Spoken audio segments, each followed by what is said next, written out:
ہمیں صحیح حدیث سے پتہ چلتا ہے کہ قرب قیامت میں جب مسلمان بہت کسمہ پرسی میں ہوں گے تو خراسان سے لشکر اٹھے گا. خراسان یہ افغانستان اور ایران کا حصہ، اس علاقے کو نبی صلی اللہ علیہ وسلم کے دور میں خراسان کہا جاتا ہے، جس میں قندھار بھی آتا ہے، ایران کا بھی حصہ آتا ہے اس میں. تو یہاں سے لشکر اٹھے گا، مجاہدین لڑیں گے بہت بڑی تعداد میں، دنیا میں جہاد ہوگا کیونکہ مسلمان ظلم کی چکی میں پس کے تنگ آ چکے ہوں گے. تو تلاش کریں گے حضرت مہدی کو، کیونکہ حضرت مہدی وہ شخصیت ہیں جن پہ تمام نیک لوگ جمع ہو جائیں گے اور وہ مسلمانوں کی میدان جنگ میں کمانڈ کریں گے، جہاد میں کمانڈ کریں گے. تو ان کو بیت اللہ میں تلاش کیا جائے گا. وہ رسول اللہ صلی اللہ علیہ وسلم کی اولاد میں ہوں گے اور لوگ ان کو پہچان لیں گے، اہل اللہ پہچان کر ان کو اپنا امیر بنائیں گے اور ان کی قیادت میں پھر لڑائی اور جہاد شروع ہوگا. یاجوج ماجوج قیامت کی نشانیوں میں سے ایک بہت بڑی نشانی ہوگی، یعنی یہ اس بات کی علامت ہوگی کہ اب قیامت بہت قریب ہے. تو حضرت عیسیٰ ابن مریم علیہ السلام جب نازل ہوں گے، میں تھوڑی سی ترتیب بیان کر دیتا ہوں کہ کیونکہ بات یاجوج ماجوج کی چل رہی ہے تو اس سے منسلک جو واقعات ہیں جو اس دور میں ہوں گے وہ بھی میں اسی لیکچر کے ضمن میں بیان کر دیتا ہوں. وَكَانَ وَعْدُ رَبِّي حَقًّا، اور میرے رب کا وعدہ سچا ہے. وعدے سے مراد کیا ہے؟ دونوں مراد ہو سکتے ہیں، یا تو قیامت مراد ہو سکتی ہے کہ قیامت میں سب چیزیں ہی ٹوٹ جائیں گی، یا جو احادیث میں آیا ہے کہ جب یاجوج ماجوج قرب قیامت میں ظاہر ہوں گے تو وہ دیوار ختم ہو جائے گی، یا تو وہ مراد ہے. وَتَرَكْنَا بَعْضَهُمْ يَوْمَئِذٍ يَمُوجُ فِي بَعْضٍ، اور ہم ان میں سے بعض کو، یعنی جو یاجوج ماجوج ہیں ان میں سے بعض کو، یومئذ جس دن ایسا ہوگا، جس دن اللہ کا وعدہ آئے گا اور یہ دیوار ٹوٹے گی، یموج فی بعض، ہم ان کو ایسا کر دیں گے کہ یہ ایک دوسرے میں گھس رہے ہوں گے. یہ مضمون احادیث میں آیا ہے. دیکھیں قرآن میں اور احادیث صحیحہ میں جو یاجوج ماجوج اور اس دیوار کا ہمیں ملتا ہے نا، میں صرف اس کو آپ کے سامنے بیان کروں گا، باقی اس بارے میں ڈیٹیل میں آپ جائیں گے تو بہت کچھ آپ کو انٹرنیٹ پہ بھی مل جائے گا، مفسرین کی کتابوں میں بھی مل جائے گا، اور لوگوں کی اپنی اپنی تحقیقات ہیں، اپنے اپنے تبصرے ہیں. نہ میں ان تبصروں کو صحیح کہہ رہا ہوں نہ غلط کہہ رہا ہوں، کتابیں بھری ہوئی ہیں، وہ آپ جائیں پڑھیں اس کو. لیکن جتنی بات قرآن سے اور صحیح احادیث سے یاجوج ماجوج کے بارے میں ثابت ہوتی ہے، میں صرف اس کو آپ کے سامنے ابھی پیش کر رہا ہوں. پہلا عقیدہ تو یہ ثابت ہوتا ہے کہ یاجوج ماجوج ایک قوم ہے، انسان ہے، وہ کوئی انسانوں کے علاوہ کوئی الگ مخلوق نہیں ہے، لیکن ہیں بڑے فسادی. دوسری بات یہ بہت قدیم ہے، ذوالقرنین جب گئے تو اس سے پہلے کی یہ قوم ہے اور زمین میں پہلے سے فساد مچا رہی ہے، لیکن بہت زیادہ ان کی کثرت نہیں تھی جتنی کثرت قرب قیامت میں ہوگی، کیونکہ نسل ان کی بہت تیزی کے ساتھ بڑھ رہی ہے. تیسری بات یہ ہے کہ اللہ نے ان کو دنیا کے کسی حصے میں رکھ کے چھپا دیا ہے. چھپایا اس لیے ہے کہ ان کے ظاہر ہونے کا ایک ٹائم ہے، اور وہ ہے حضرت عیسیٰ علیہ السلام کا دور. حضرت عیسیٰ ابن مریم کے دور میں یاجوج ماجوج ظاہر ہوں گے. تو اسی کو آپ چوتھا پوائنٹ بھی کہہ سکتے ہیں. تیسرا پوائنٹ کیا ہو گیا کہ ان کو چھپا دیا گیا ہے. لہذا یہ جو لوگ کہتے ہیں نا یاجوج ماجوج دریافت ہو گئے فلاں جگہ ہے فلاں جگہ ہے، تو بھائی ہمیں جب ایک چیز چھپا دی گئی ہے اور ایک ٹائم بتا دیا گیا ہے کہ اس ٹائم پہ ظاہر ہوں گے، تو اس سے پہلے وہ دریافت ہو ہی نہیں سکتے. پہلے دریافت ہو گئے تو اس کا مطلب نبی صلی اللہ علیہ وسلم کی گویا پیشگوئی غلط ہو گئی. تو جو جس کا ٹائم ہے اسی ٹائم پہ وہ ظاہر ہوں گے. چوتھی بات میں نے جیسے بتائی کہ حضرت عیسیٰ علیہ السلام کے دور میں وہ ظاہر ہوں گے. پانچویں بات، صحیح حدیث سے یہ بات ثابت ہے کہ یاجوج ماجوج وہ جو دیوار بنی تھی اس کو چاٹتے رہتے ہیں، ختم کرتے ہیں. اب چاٹنا کا جو لفظ حدیث میں ہے اس سے مراد زبان سے چاٹنا بھی ہو سکتا ہے اور یہ کنایا بھی ہو سکتا ہے کہ اس کو ختم کرنے کی کوشش میں لگے ہوئے ہیں. اور ایسے چاٹنا، جب ہم کوئی چیز چاٹتے ہیں نا تو بہت تھوڑی تھوڑی وہ ختم ہوتی ہے. تو اتنی موٹی اتنی بڑی دیوار ہے کہ وہ انہوں نے اپنی اسٹرگل اور اپنی محنت نہیں چھوڑی ہے، تو وہ دیوار کو کسی نہ کسی طریقے سے گھسائی میں اس کے لگے رہتے ہیں. تو زبان سے بھی چاٹنا ہو سکتا ہے اور کسی اور طریقے سے اس کو ختم کرنے کی کوشش بھی مراد ہو سکتی ہے. اور حدیث میں آتا ہے کہ ایک دن آئے گا وہ جب ختم ہونے والی ہوتی ہے نا تو وہ کہتے ہیں کہ ہم کل اس کو دوبارہ شروع کریں گے اور کل ہم اس کو ختم کر دیں گے. لیکن وہ اللہ تعالیٰ اپنی قدرت سے دوبارہ اس دیوار کو اتنا ہی موٹا کر دیتے ہیں جتنا ذوالقرنین نے کیا تھا. تو قرب قیامت میں جب حضرت عیسیٰ علیہ السلام کا ظہور ہوگا تو وہ یہ کہیں گے ہم انشاءاللہ اس کو کل ختم کریں گے. تو انشاءاللہ کا لفظ جب استعمال کریں گے، کیونکہ وہ قوم ہے کافر، وہ اللہ پہ اعتماد کرنا، اللہ پہ توکل کرنا یہ چیز نہیں ہے. جیسے کافر تو نہیں کہے گا نا اللہ نے چاہا تو وہ اللہ پہ یقین نہیں رکھتے. تو وہ جب اللہ کا نام لیں گے اور کہیں گے کہ اللہ نے چاہا تو ہم اس کو کل ختم کر دیں گے، تو پھر اسلام کی وجہ سے وہ دیوار ختم ہو جائے گی. اس کی مثال ایسے جیسے حدیث میں آتا ہے پچھلی قوموں میں ایک نوجوان تھا جو جادوگر کے پاس بھی جاتا تھا اور راہب کے پاس بھی جاتا تھا، جس کا سورہ بروج میں تذکرہ ہے، والسماء ذات البروج میں. تو جب وہ نوجوان پکڑا گیا، وہ مسلمان ہو گیا تھا، بادشاہ نے اس کو بھیجا تھا جادوگر کے پاس کہ جادو سیکھے، لیکن وہ راہب کے پاس جاتا، عیسائیت سیکھی اس نے اور نیک مسلمان بن گیا. تو بادشاہ نے اس کو قتل کرنے کی حتی الامکان کوشش کی، مگر وہ قتل نہیں ہو پا رہا تھا. بادشاہ نے اس کو پہاڑ پہ بھیجا اپنے سپاہیوں کو لے کے کہ پہاڑ سے لے جا کے اس کو گرا دو، لیکن اللہ نے مدد کی کہ وہ سپاہی گر گئے، یہ بچ گیا. بادشاہ نے حکم دیا اس کو سمندر میں لے جا کے غرق کر دو، وہ سارے سپاہی غرق ہو گئے، یہ بچ گیا.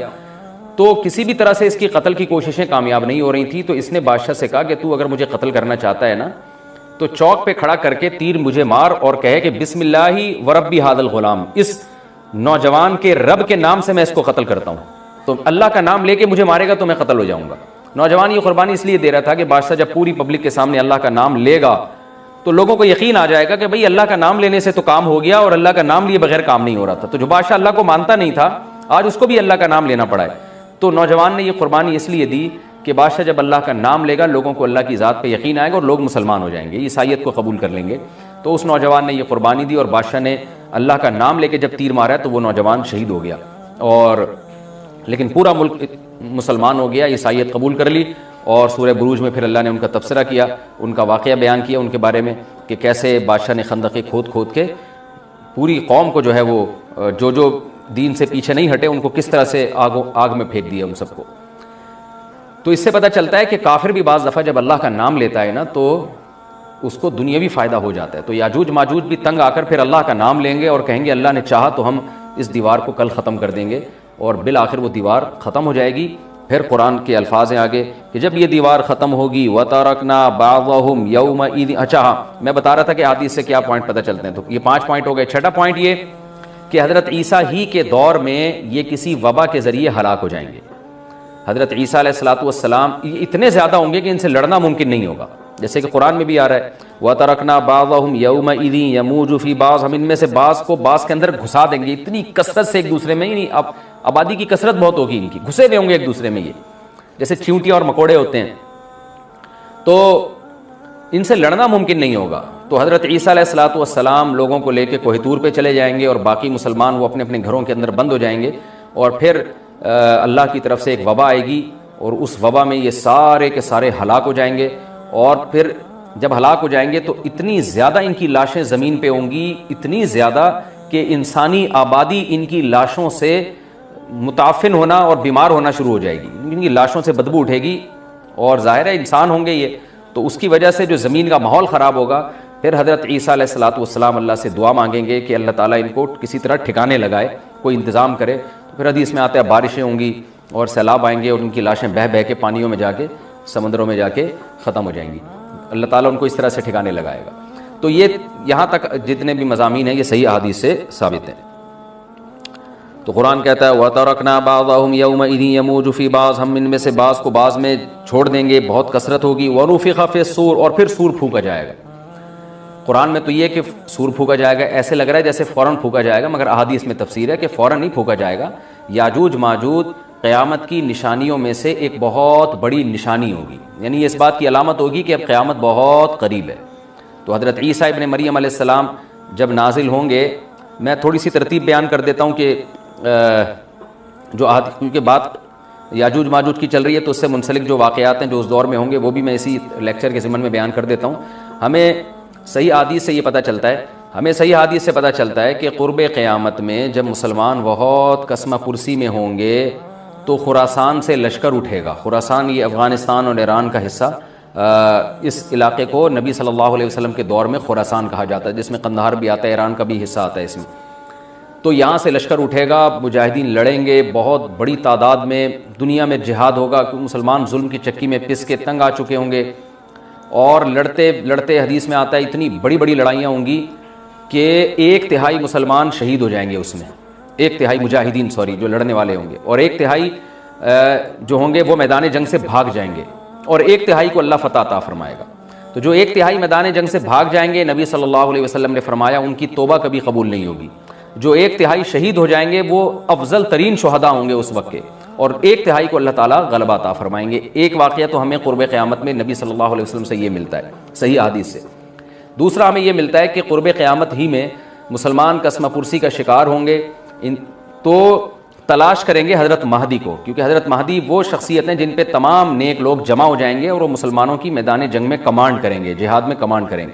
تو ان کو بیت اللہ میں تلاش کیا جائے گا وہ رسول اللہ صلی اللہ علیہ وسلم کی اولاد میں ہوں گے، اور لوگ ان کو پہچان لیں گے، اہل اللہ پہچان کر ان کو اپنا امیر بنائیں گے، اور ان کی قیادت میں پھر لڑائی اور جہاد شروع ہوگا۔ اور یہ لڑائی جب دمشق میں لڑائی ہو رہی ہوگی تو دمشق میں عصر کی نماز کے وقت حضرت مہدی، میں نے جو یہ کہا کہ دمشق میں لڑائی ہو رہی ہوگی، مقصد یہ نہیں ہے کہ دمشق کوئی میدان جنگ بنا ہوا ہوگا، مقصد یہ ہے کہ وہ مجاہدین کا لشکر دمشق میں ہوگا عصر کی نماز کے وقت، لڑائی چاہے کسی اور میدان میں ہو رہی ہو، لیکن حدیث میں ہمیں دمشق کا تذکرہ ملتا ہے۔ تو دمشق میں حضرت شام کا تذکرہ ملتا ہے، اور جو قرائن ہمیں ملتے ہیں وہ دمشق کی ایک خاص مسجد ہے، وہ مسجد حضرت مفتی تقی عثمانی صاحب اور مفتی رفیع عثمانی صاحب نے اس کو ہائی لائٹ بھی کیا، لیکن وہ یقینی نہیں ہے، یہ خوب سمجھیں، انہوں نے اس کا بھی تبصرہ کیا کہ اس کے بارے میں کوئی یقین نہیں ہے۔ تو حضرت مہدی عصر کی نماز پڑھا رہے ہوں گے، لوگ امامت میں آپ کے پیچھے کھڑے ہوں گے، یہاں تک کہ مسجد کے مینار پر، آج بھی وہ مینار موجود ہے جس کے بارے میں غالب گمان ہے کہ یہ وہ مینار ہے جہاں حضرت عیسیٰ علیہ السلام نازل ہوں گے، غالب گمان کے درجے میں کہا جا سکتا ہے، ورنہ پھر اسی کے اڑوس پڑوس میں کوئی مسجد ہوگی۔ میرا اگر شام جانا ہوا تو انشاءاللہ میں ارادہ ہے کہ میں ولاگ میں اس مسجد کا بھی تذکرہ کروں گا، اس جگہ کا بھی تذکرہ کروں گا، لیکن میں پہلے یہ بات بتا دوں کہ وہ 100% یقینی نہیں ہے، ایسا نہ ہو کہ اس مسجد کے مینار پہ چڑھ کے لوگ جو ہے وہ اس کے کوئی مینار کو ہی چاٹنا شروع کر دیں تبرک کے طور پہ۔ تو عصر کی نماز کا ٹائم ہوگا، حضرت عیسیٰ ابن مریم علیہ الصلوۃ والسلام فرشتوں کے کندھوں پہ ہاتھ رکھ کے نیچے اتریں گے نماز کے ٹائم پہ، یعنی آسمان سے مینار تک آئیں گے، اور پھر مینار سے آپ کے لیے سیڑھیاں لگائی جائیں گی، سیڑھیوں کے ذریعے مینار سے نیچے اتریں گے، اور لوگ ان کو پہچان لیں گے۔ حضرت مہدی ان کو امامت کے لیے آگے کریں گے کہ آپ اللہ کے ایک پیغمبر ہیں، آپ نماز پڑھائیے، حضرت عیسیٰ علیہ السلام انہی کو آگے رکھیں گے، اور اس طرح کا مفہوم ہے حدیث میں کہ اللہ نے اس کام کے لیے آپ کو ہی منتخب کیا۔ کیا مطلب یہ امامت اس امت کا حق ہے؟ تو حضرت عیسیٰ ابن مریم علیہ الصلوۃ والسلام کا جو کام ہوگا وہ جہاد ہے، اور یہودیوں سے انتقام لینا، کیونکہ یہودیوں نے اپنے خیال میں حضرت عیسیٰ کو قتل کیا تھا، تو اللہ نے یہودیت ہی کے خاتمے کے لیے اور دجال کے خاتمے کے لیے عیسیٰ ابن مریم کو نازل کیا ہے۔ حضرت مہدی سے پہلے ہی دجال ظاہر ہو چکا ہوگا۔ دجال کے بارے میں حدیث میں آتا ہے کہ ہر پیغمبر نے اپنی امت کو دجال کے فتنے سے ڈرایا ہے۔ اچھا، یہ دجال ایک ایسی شخصیت ہے جس کا یہودی انتظار ہم سے زیادہ کر رہے ہیں، کیونکہ یہودی اس کو اپنے لیے نجات دہندہ سمجھتے ہیں، جبکہ حدیث میں آتا ہے کہ دجال کانا ہوگا اور اس کا خدائی کا دعویٰ ہوگا، اس کے پاس کچھ ایسی طاقتیں ہوں گی کہ مردے کو زندہ کر دے، زندہ کو مار دے، ایک طرف اس کے باغ ہوگا، ایک طرف اس کے آگ ہوگی، جو اس پر ایمان لائے گا اس کو باغ میں داخل کرے گا، اور جو اس پر ایمان نہیں لائے گا اس کو آگ میں داخل کرے گا۔ اور رسول اللہ صلی اللہ علیہ وسلم نے فرمایا اس کی جو آگ ہے حقیقت میں وہ جنت کا باغ ہوگا، اور اس کا جو باغ ہے حقیقت میں وہ جہنم کی آگ ہوگی۔ تو جو نبی کی باتوں پہ یقین کرتے ہیں وہ دجال کے فتنے سے محفوظ رہیں گے۔ اور حدیث میں سورہ کہف کی بھی تلاوت کا حکم ہے، جمعے کے دن جو کہف کی تلاوت کرتا ہے اللہ اس کو دجال کے فتنے سے محفوظ رکھتا ہے۔ اب آپ دیکھیں یہ سورہ کہف میں ہی قیامت کی علامات کا تذکرہ ہے نا، تو شاید اسی وجہ سے کیونکہ جو سورہ کہف پڑھتا رہے گا وہ یاجوج ماجوج کے واقعات بھی پڑھتا رہے گا اور اللہ کی قدرت کے واقعات بھی پڑھتا رہے گا، تو دجال کے فتنے سے اللہ اس کو اس برکت سے بچا کے رکھیں گے، فتنے سے محفوظ رکھیں گے۔ تو وہ ایسی طاقتیں دکھائے گا، بے وقوف لوگ اس پہ ایمان لے آئیں گے۔ حدیث میں آتا ہے کہ کانا کبھی بھی خدا نہیں ہو سکتا، یعنی اس کی تو ایک آنکھ ہوگی نہیں، لیکن بے وقوف لوگ اس کے یہ کچھ ظاہری کمالات دیکھیں گے، یہ نہیں دیکھیں گے کہ یہ تو شکل بھی اس کی اچھی نہیں ہے، یعنی خدا کم از کم جمال والا ہوتا ہے نا، یہ تو ہے بھی کانا، اور اس کے بڑا بڑا کافر بھی لکھا ہوا ہوگا واضح طور پر جس سے پتہ چلے گا۔ لیکن احمق اور بیوقوف لوگ جیسے روحانی عامل کو کچھ شعبدے دیکھ کر ان پہ سے متاثر ہو جاتے ہیں نا، روحانی عاملوں کے شعبدے دیکھ کے، تو ایسے ہی دجال کے شعبدے دیکھ کے متاثر ہوں گے۔ تو بہت لوگوں کو، خلقت کو، بہت بڑی امت کو گمراہ کرے گا دجال، اہل اللہ کو اللہ تعالیٰ اس کے فتنے سے محفوظ رکھے گا۔ پھر حضرت عیسیٰ ابن مریم جب نازل ہوں گے تو وہ دجال کو قتل کریں گے۔ حدیث میں آتا ہے کہ نیزے کے ذریعے گھوڑے پہ بیٹھ کے قتل کریں گے۔ علماء نے اس حدیث کا دو مطلب بیان کیے ہیں کہ یا تو اس کا مطلب یہی ہے کہ واقعی گھوڑے پہ بیٹھیں گے، نیزہ استعمال کریں گے، اور زمین جو ہے وہ اتنی پہلے اس سے جنگیں ہو چکی ہوں گی کہ لوگ دوبارہ تلواروں گھوڑوں کی طرف آ جائیں گے۔ اس بات کا امکان ہے، ہر ملک ایٹمی طاقت بن چکا ہے، تو اگر یہ ایٹم بم سارے ملک آپس میں چلا دیں تو ہم دوبارہ گدے گھوڑوں والی زندگی پر آ جائیں گے، ٹیکنالوجی ساری تباہ و برباد ہو جائے گی، انسان کی ترقی۔ تو اس بات کا بھی امکان ہے کہ کوئی اس سے پہلے ہو سکتا ہے کوئی ایسی جنگ عظیم ہو کہ انسانیت دوبارہ پہاڑوں پتھروں کے دور میں آ جائے۔ لیکن ظاہر یہ معلوم ہوتا ہے کہ رسول اللہ صلی اللہ علیہ وسلم نے جو کلام کیا ہے، ظاہر ہے اس دور کے لحاظ سے جو لوگوں کے جہاں تک جو لوگوں کی مینٹل اپروچ ہے وہاں تک، تو نبی صلی اللہ علیہ وسلم میزائل یا اور ٹینکوں کا تذکرہ کرتے تو کیا سمجھ میں آتا؟ تو گھوڑے سے مراد ہے جو اس زمانے کا گھوڑا ہوگا، اور نیزے سے مراد ہے اس زمانے کا جو اسلحہ ہوگا، کیونکہ نیزہ نبی کے دور کا ایک مناسب اسلحہ تھا اور گھوڑا نبی کے دور کی میدان جنگ کی ایک مناسب سواری تھی۔ تو اس سے یہ بھی پتہ چلتا ہے کہ ہو سکتا ہے عیسیٰ ابن مریم نیزے کے بجائے کلاشنکوف کا استعمال کر لیں۔ تو یعنی وہ نیزہ جو ہے وہ اس کلاشنکوف کی یا جو بھی اسلحہ اس وقت حضرت عیسیٰ ابن مریم استعمال کریں گے اس کی ایک تعبیر ہے، تو اس کا بھی پورا امکان ہے. تو ہمیں بہرحال اتنا ایمان ہمارے لیے ضروری ہے کہ دجال کو قتل کرنے والی جو ذات ہے جو شخصیت ہے وہ عیسیٰ ابن مریم علیہ الصلاۃ والسلام ہے. تو حضرت عیسیٰ کے ذریعے اللہ تعالیٰ دجال کو قتل کریں گے، اور حضرت عیسیٰ کی قیادت میں زبردست جہاد ہوگا. حدیث میں آتا ہے کہ عیسیٰ ابن مریم اس دنیا کو امن سے بھر دیں گے، اتنا امن ہو جائے گا اور اتنی مالی فراوانی ہوگی، اتنی مالی، کیونکہ دنیا میں مال بہت ہے، ڈسٹریبیوشن صحیح نہیں ہے، جو تقسیم ہے نا مال کی وہ ظالمانہ ہے، جس کی وجہ سے غریب غریب سے غریب تر ہے، امیر امیر سے امیر تر ہے. حضرت عیسیٰ ابن مریم ایسا نظام قائم کریں گے کہ جس سے مال کی صحیح تقسیم ہو، اور لوگ اٹھیں گے زکوٰۃ کا مستحق تلاش کریں گے اور لوگوں کو زکوٰۃ کا مستحق نظر نہیں آئے گا، غریب تلاش کرنا مشکل ہو جائے گا.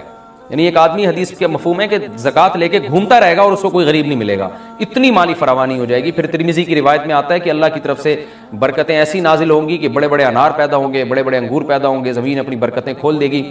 اور حضرت عیسیٰ علیہ السلام خنزیر کو بھی دنیا سے ختم کر دیں گے خنزیر کی نسل کو ختم کر دیا جائے گا. وَيَضَعُ الْجِزْيَةَ، اور جزیہ کا نظام ختم، اما الاسلام و اما السیف، یا تو تلوار یا اسلام، اس کے علاوہ نہیں. تو نبی صلی اللہ علیہ وسلم کو اللہ نے جس مقصد کے لیے دنیا میں بھیجا تھا اس مقصد کی جو تکمیل ہے وہ عیسیٰ ابن مریم کے ذریعے. باقی اس میں حکمتیں کیا ہیں اس پر میرے الگ سے بیانات موجود ہیں کہ اللہ نے حضرت عیسیٰ ابن مریم کا انتخاب کیوں کیا اس کام کی تکمیل کے لیے، اسی امت میں کوئی کیوں منتخب نہیں کر لیا، یا یہ کہ پیغمبر صلی اللہ علیہ وسلم ہی کے ذریعے پوری دنیا میں اسلام کو غالب کر دیا جاتا. اس میں کیا حکمتیں ہیں اس پر میرے الگ سے بیانات موجود ہیں. ابھی تو میں کوشش کرتا ہوں کہ تفسیر سے میں جو ٹو دا پوائنٹ بات ہے اس سے یہاں اس لیکچر میں نہ ہٹوں. تو اسی وقت حضرت عیسیٰ ابن مریم اس کو یاجوج ماجوج کو قتل کریں گے اور دنیا انصاف سے بھر جائے گی. اور اللہ تعالیٰ نے جو پیغمبروں کو دنیا میں بھیجا تھا اس کا مقصد کیفیت اور کمیت دونوں لحاظ سے حاصل ہو جائے گا. اس کے بعد پھر آہستہ آہستہ دنیا میں زوال شروع ہوگا، اور پھر جب پوری دنیا کے لوگ زوال کا شکار ہوتے ہوتے کفر کی طرف جائیں گے، گناہوں کی طرف. اور حدیث میں آتا ہے جب تک ایک شخص بھی اللہ کا نام لینے والا ہوگا اس دنیا پر قیامت نہیں آئے گی، یہاں تک کہ آخری شخص جب دنیا سے اٹھے گا جو اللہ کا نام لیا کرتا تھا، تو اس کے بعد اللہ تعالیٰ سور پھونکیں گے، جبریل کو حکم دیں گے سور پھونکنے کا، اور اس دنیا کو تباہ و برباد کر دیا جائے گا. تو آگے قرآن کہتا ہے وَنُفِخَ فِي الصُّورِ، اور پھر سور میں پھونکا جائے گا، فَجَمَعْنَاهُمْ جَمْعًا، پھر ہم ان تمام انسانوں کو جمع کر دیں گے. وَعَرَضْنَا جَهَنَّمَ يَوْمَئِذٍ لِّلْكَافِرِينَ عَرْضًا، اور قیامت کے دن ہم جہنم کو یومئذ، جس دن ایسا ہوگا یعنی جس دن سور پھونکا جائے گا، یہ دوسرا سور مراد ہے، لِلْكَافِرِينَ عَرْضًا، کافروں کے سامنے پیش کر دیں گے. الذین کانت اعینہم فی غطاء عن ذکری، یہ وہ لوگ ہیں جن کی آنکھیں میری یاد سے پردے میں پڑی ہوئی تھی، یعنی میری یاد کی چیزیں ان کو نظر ہی نہیں آتی تھیں، غفلت میں پڑی ہوئی تھی جن کی آنکھیں. وکانوا لا یستطیعون السمع، اور یہ سننے کی صلاحیت بھی نہیں رکھتے تھے، نہ حق بات سنتے تھے نہ حق دیکھتے تھے، بس اپنے خواہشات کی جو چیزیں ہیں وہ ان کو اچھی لگتی تھیں اور وہی ان کو سمجھ میں آتی تھی. تو یہ ہمارا رکوع الحمدللہ کمپلیٹ ہو گیا. اس رکوع میں ہمیں بہت سارے اسباق ملتے ہیں، میں نمبر وار اس کو مختصراً بیان کر دیتا ہوں. پہلی بات تو یہ کہ دیکھیں اللہ تعالیٰ نے کیسے کیسے بادشاہ دنیا میں بھیجے ہیں اور کتنے پاورفل بادشاہ. حضرت ذوالقرنین کا نام ہی قرن والا، دو کناروں والا، زمین کے بہت بڑے حصے کو حضرت ذوالقرنین نے فتح کیا. اور اللہ کے نیک بندے کیسے اللہ کے راستے میں لڑتے رہے ہیں. تو یہ جو لوگ بیٹھ جاتے ہیں نا بس عبادت کرو اور لڑائی وڑائی اسلام میں ہے ہی نہیں، یہ دنیا میں کوئی بھی عقل مند اس نظریے کا حامی نہیں ہوگا. تو طاقت اور قوت کی اسلام میں بہت زیادہ اہمیت ہے. اس سے ہمیں یہ بھی پتہ چلتا ہے کہ اپنے ملک کی، خاص طور پر اسلامی ملک کی جو فوجی قوتیں ہیں، جو فوجی طاقتیں ہیں، ان کی ہمیں قدر کرنی چاہیے. کیونکہ اگر کوئی بھی ملک عسکری لحاظ سے کمزور ہو جائے، کیونکہ اللہ تعالیٰ تو جو عسکری لحاظ سے طاقتور قومیں تھیں اللہ نے ان کا کتنا تذکرہ کیا، ہاں وہ اللہ کے باغی نہ ہو. تو اسلامی ملک میں کوئی بھی اسلامی کنٹری ہے، چاہے سعودی عرب ہے، چاہے پاکستان ہے، چاہے ترکی ہے، کوئی بھی اسلامی کنٹری ہے، اس کی فوج کی قدر کرنی چاہیے، کیونکہ اسی کی وجہ سے ملک کا بارڈر محفوظ ہوتا ہے. اگر مسلمان عسکری لحاظ سے کمزور ہونا شروع ہو جائیں تو کافر ہمیں گاجر مولی کی طرح کاٹنا شروع کر دیں، اسلام دشمن قوتیں ہمیں کھا جائیں، ختم کر دیں ہمیں کھا کے. تو نیک قوتوں کو اپنی بقا کے لیے ہمیشہ سے ایک اسلحے کی اور طاقت کی ضرورت رہتی ہے. اس کی اہمیت اسلام میں بہت زیادہ ہے. موسیٰ علیہ الصلوۃ والسلام کے بعد کتنے بڑے بڑے جنگی کمانڈر پیدا ہوئے. ذوالقرنین کا اللہ نے کیسا تذکرہ کیا. ذوالقرنین کی عبادت کا کہیں بھی تذکرہ نہیں، حالانکہ وہ بڑے عبادت گزار بھی تھے. داؤد علیہ السلام کی عبادت کا تذکرہ بھی ہے، ان کی تلوار اور طاقت کا تذکرہ بھی ہے. تو اللہ تعالیٰ جہاں عبادت کا تذکرہ کرتے ہیں تو طاقت اور قوت کا بھی تذکرہ کرتے ہیں. اس سے عسکری لحاظ سے اپنے آپ کو مضبوط کرنے کی اہمیت کا ہمیں پتہ چلتا ہے کہ اسلام میں اس کی بڑی اہمیت ہے. کسی بھی اسلامی ملک کی فوج کا مورال کسی بھی لحاظ سے ڈاؤن نہیں ہونا چاہیے, اور عسکری لحاظ سے وہ کسی بھی لحاظ سے کمزور نہیں ہونی چاہیے, اور اس کو چاہیے کہ اعدوا لهم ما استطعتم من قوہ پر عمل کرے, کہ قرآن کہہ رہا ہے روز بروز اپنی طاقت اور قوت میں اضافہ کرنے کی کوشش کرو. اس سے مسلم قوم کو کبھی بھی غافل نہیں ہونا چاہیے, اور کوئی بھی ایسا کام جس سے مسلمان قوتیں اور طاقتیں کمزور ہونا شروع ہو جائیں, اس کام سے ہمیں بچنا چاہیے. دوسری بات ہمیں یہ پتہ چلی کہ اللہ تعالیٰ نے اہل اسلام کے ذمے پوری دنیا کی ذمہ داری لگائی ہے, کسی ایک ملک کی نہیں. جتنے بھی پیغمبر آئے ہیں جب وہ دنیا فتح کرنا شروع کی ہے تو کہیں رکے نہیں ہیں وہ کہ بھئی یہاں تک, اس سے آگے نہیں جانا. ان کی صلاحیت ہی ختم ہو گئی ہو, وسائل ہی ختم ہو گئے ہوں تو الگ بات ہے. تو پوری دنیا ہے جس میں اللہ کے دین کو غالب کرنا ہے. اب اس کا طریقہ کیا ہوگا, ظاہر ہے جو جس زمانے میں سوٹیبل طریقہ ہو وہ اختیار کیا جائے گا. تو حضرت ذوالقرنین پہلے انتہائی مشرق کی طرف گئے ہیں جہاں سورج نکلتا ہے, تو وہاں سے جہاں سے آبادی شروع ہو رہی ہے, اور ان کا خیال تھا کہ اب آگے آبادی نہیں ہے, تو پھر جا کے اسٹاپ کیا ہے. مغرب میں بھی ایسے ہی, شمال میں بھی ایسے ہی. تو ہمیں جب دیکھتے ہیں کہ جب صحابہ کرام نے دنیا فتح کرنا شروع کی ہے تو ہمیں مسلمان کمانڈروں میں بھی ایسے واقعات ملتے ہیں کہ وہ علاقے فتح کرتے کرتے سمندر کے کنارے پہنچے اور انہوں نے سمندر کو دیکھ کے کہا کہ تیرے آگے بھی آبادی ہوتی نا تو ہم اللہ کا کلمہ وہاں بھی بلند کرتے. تو یہ دور تھا مسلمانوں کا, اور یہ عیسیٰ ابن مریم دوبارہ پھر وہی کریں گے, پوری دنیا کو فتح کریں گے. تو حضرت ذوالقرنین کے اس واقعے سے پتہ چلتا ہے کہ پوری دنیا کی ذمہ داری اللہ نے ہمیشہ سے اہل اللہ پہ لگائی ہے, اور وہ پوری دنیا میں اللہ کے دین کو غالب کرنے کی کوشش میں ہمیشہ سے لگے رہے ہیں. تیسری بات ہمیں پتہ چلتی ہے کہ اسباب اور وسائل کی اہمیت.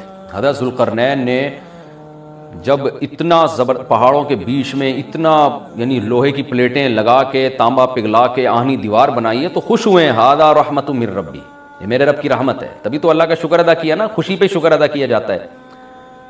تو اس سے یہ بھی پتہ چلتا ہے کہ سائنس اور ٹیکنالوجی, دیکھیں یہ کام ٹیکنالوجی کے بغیر ممکن نہیں تھا. تبھی تو اس قوم نے کہا نا ذوالقرنین سے کہ ہم پیسے آپ کو دیں گے, لیکن ہمارے پاس وہ وسائل نہیں ہیں, وہ ٹیکنالوجی نہیں ہے ہمارے پاس. اور بظاہر ایسا لگتا ہے کہ ان کے پاس لوہا بھی تھا, تانبا بھی تھا, کیونکہ حضرت ذوالقرنین اب یہ تو نہیں ہے نا کہ زمین کے مشرق کی طرف دوبارہ لوہا جمع کرنے گئے ہوں, تو وہیں سے جو کچھ ہوگا نکالا ہوگا. تو وسائل اس قوم کے پاس تھے, ٹیکنالوجی نہیں تھی کہ اس لوہے کو اور اس تانبے کو پگھلا کے دونوں پہاڑوں کے بیچ میں پلیٹیں کیسے بنانی ہیں اور ان کو کیسے ان کے بیچ میں تانبا کر کے کہانی دیوار بنائی ہے, یہ ٹیکنالوجی ان کے پاس نہیں تھی. تو اس سے ہمیں ٹیکنالوجی کی ویلیو کا بھی پتہ چلتا ہے. آج مسلمان اس میں بھی بہت پیچھے چلے جا رہے ہیں اور اس کو مذہب سمجھنا شروع کر دیا ہے, تو یہ بات بھی غلط ہے. حضرت ذوالقرنین نے اتنی طاقت اور قوت کا استعمال کیا اور اتنے زبردست طریقے سے اس وقت جو بھی اس سوٹیبل ٹیکنالوجی تھی اس کا استعمال کر کے دو پہاڑوں کے بیچ کے راستے کو بند کر دیا, اور اس پہ خوشی منائی حضرت ذوالقرنین نے. یہ نہیں کہا کہ بھئی اس سے کچھ بھی نہیں ہوتا, اصل میں تو بس انسان کو چاہیے کہ وہ اللہ اللہ کیا کرے بیٹھ کے, اور یہ کیا اللہ سے بس مدد مانگو, اللہ ہی. یاجوج ماجوج کے بارے میں ان کو کہہ دیتے ہیں ذوالقرنین کہ تم سب رات کو تہجد میں اٹھ کے دعائیں مانگو, اللہ یاجوج ماجوج سے تمہیں بچا لے گا. نہ حضرت ذوالقرنین نے کہا دعائیں بھی مانگو, یقیناً حکم دیا ہوگا دعائیں مانگنے کا, لیکن ہم پورے اسباب اور وسائل استعمال کریں گے, لوہے کی پلیٹیں بنائیں گے, تانبے کو پگھلائیں گے, اوپر چڑھائیں گے, اور اس طرح سے پوری مضبوط دیوار بنائیں گے. آج مسلمان ہاتھ پہ ہاتھ رکھ کے بیٹھ گیا ہے اور وظیفوں میں اور جو ہے بس وہ چند صبح شام کے وظیفے پڑھ کے وہ سمجھتا ہے کہ ساری دنیا کے سارے مسائل کا حل اس سے ہو جائے گا.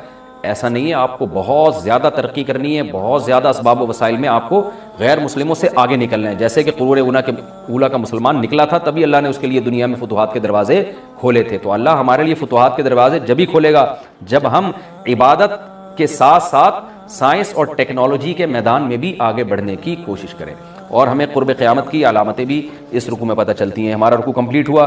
انشاءاللہ اگلے ایپیسوڈ میں سورہ کہف کا 12واں رکوع یعنی آخری رکوع اور 15ویں پارے کا تیسرا رکوع انشاءاللہ میں شروع کروں گا. اللہ تعالی ہمیں سمجھنے کی, عمل کی توفیق عطا فرمائے, اور پھر انشاءاللہ ہماری سورہ کہف ختم ہو جائے.